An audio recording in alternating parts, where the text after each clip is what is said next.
Bonjour à tous et bienvenue dans cette nouvelle vidéo. Donc aujourd'hui on va faire le part 2, donc la deuxième partie de ce jour 1 du Advent of Code. Donc j'ai lu un petit peu l'explication. Donc en fait maintenant il faut calculer récursivement le fuel. Donc le fuel require du fuel, enfin c'est ce qu'ils expliquent, bon ils ont leur petit truc. Tout ce qui nous intéresse nous c'est qu'une fois qu'on a calculé le chiffre qui nous intéresse, donc là par exemple 14 ça nous donne 2, il faut qu'on refasse le calcul pour 2 et ensuite additionner en fait à chaque fois, refaire le calcul pour 2, puis ensuite refaire le calcul pour le chiffre en dessous, etc.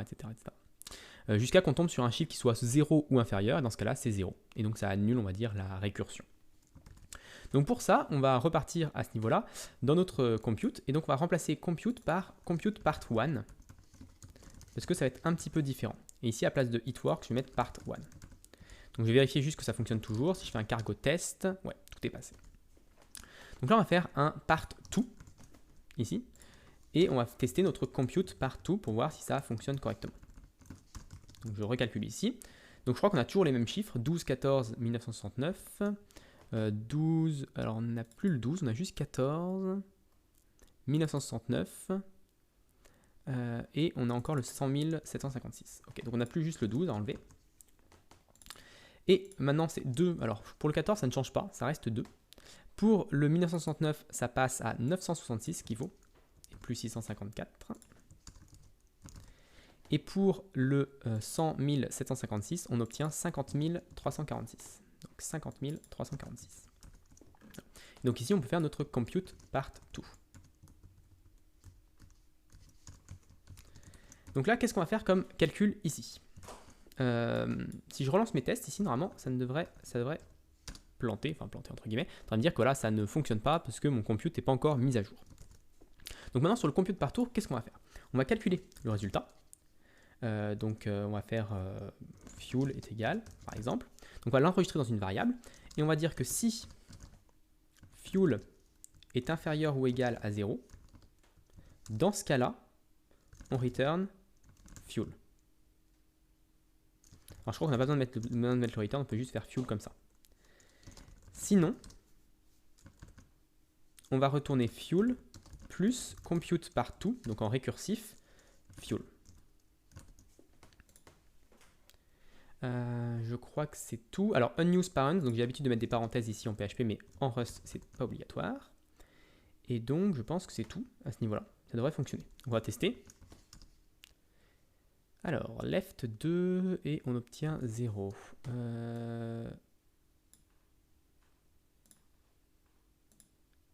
Ah non, c'est pas ce qu'on veut. C'est pas tout à fait ce qu'on veut. Je me suis un peu trompé dans le système.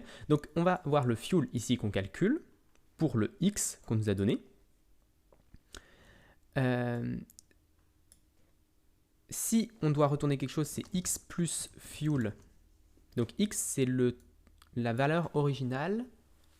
Mais on ne veut pas compter la valeur originale. Donc je me demande si j'ai pas besoin de faire deux fonctions pour pouvoir gérer la partie comme ça. Je ferai la partie comme ça. Compute part 2. Je pense que je dois créer deux fonctions obligatoirement. Voilà, on va déjà essayer de le faire fonctionner. Et ensuite, on verra si on peut simplifier les choses. I32. Donc le fuel nécessaire pour ça, c'est le fuel nécessaire pour le reste. Je me dis qu'il n'y a pas besoin de la récursive. Ça, on nous donne un calcul à ce niveau-là. Donc ça, c'est la masse. Donc ça, c'est la masse. On va le nommer bien, comme ça, on aura peut-être plus d'indications. Enfin, on comprendra peut-être mieux. Donc pour cette masse-là, on calcule le fuel nécessaire. J'ai envie de dire, si le fuel nécessaire est inférieur à 0, on retourne la masse. Mais c'est là où c'est un petit peu gênant.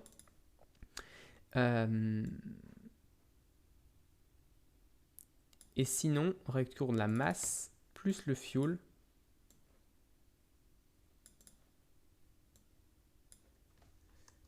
Plus ça, juste. Je pense que ça devrait peut-être passer. Non. Failure partout, on obtient 2 à la place de 16. 2 à la place de 16. Ok, donc on va le faire en deux. Compute part to recursive. Donc là, on va obtenir du fuel. Et c'est là où on va faire notre calcul. Donc on va faire que le fuel nécessaire pour ce fuel là, ça va être ça. If fuel est inférieur ou égal à 0, return, bon, on n'a pas besoin, on return 0. Sinon, on return le fuel nécessaire à ça. Fuel needed. Sinon, on return le fuel needed plus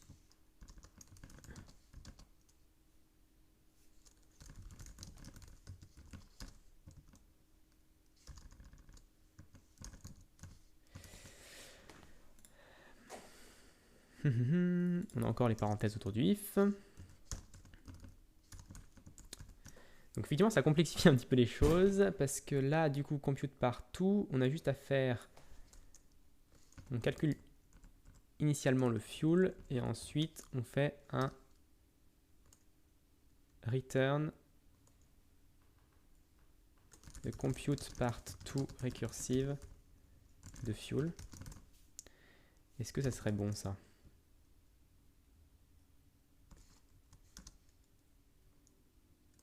Non, toujours pas. Alors, réfléchissons un petit peu. On a un chiffre. On va regarder un petit peu l'énoncé quand même. Donc, le fuel required par le motif de ça et fuel is... Then this fuel require 216. Ok. 216 require 70. 70 require 21. 21 require 5. Et ensuite, on n'a plus rien besoin. Donc, on a besoin de faire 654 plus 216 plus 70 plus 21 plus 5.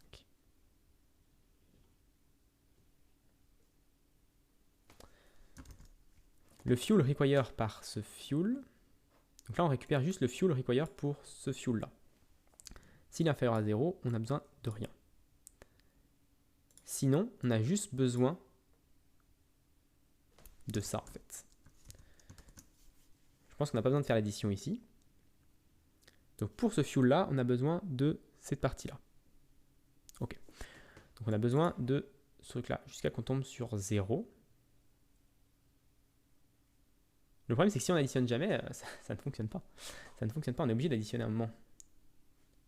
La partie... Il me semble que ça aurait dû fonctionner, entre guillemets.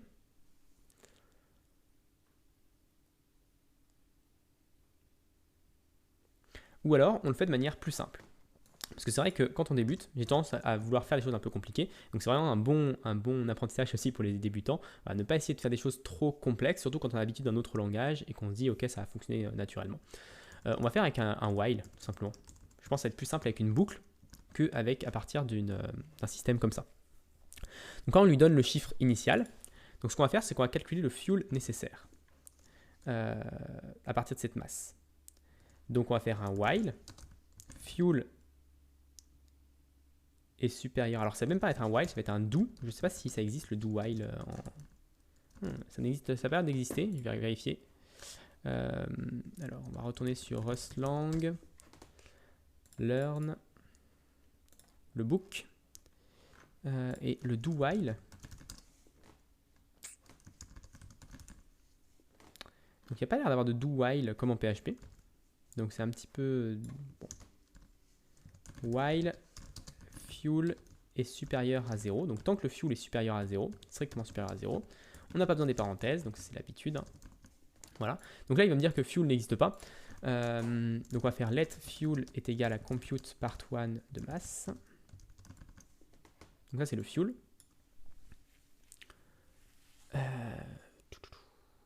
Ensuite, donc là on calcule le fuel. Ensuite, tant que le fuel est supérieur à 0, et à la fin on va faire total. On va retourner le total à la fin. On va avoir un let mut total est égal à 0, ici. Donc on a un total à ce niveau-là.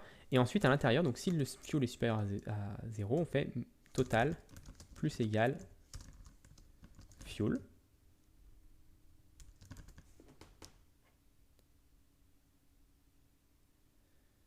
Ok, donc là, ce qu'il m'explique, c'est qu'on voit qu'il est assez intelligent. Il m'explique que fuel n'est jamais modifié dans la boucle. Du coup, ça risque de poser problème. Donc là, je peux faire fuel égale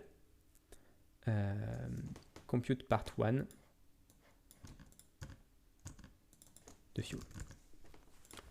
Ok, et donc là, on a un problème parce que fuel, il n'est pas mutable, donc on ne peut pas le modifier. Donc là, c'est vraiment pas trop idiomatique en Rust de faire ce genre de choses, je pense, de voir plein de variables mutables et faire un while. Mais je pense que ça devrait nous donner un résultat correct. Voilà, là on voit que tous les résultats sont corrects.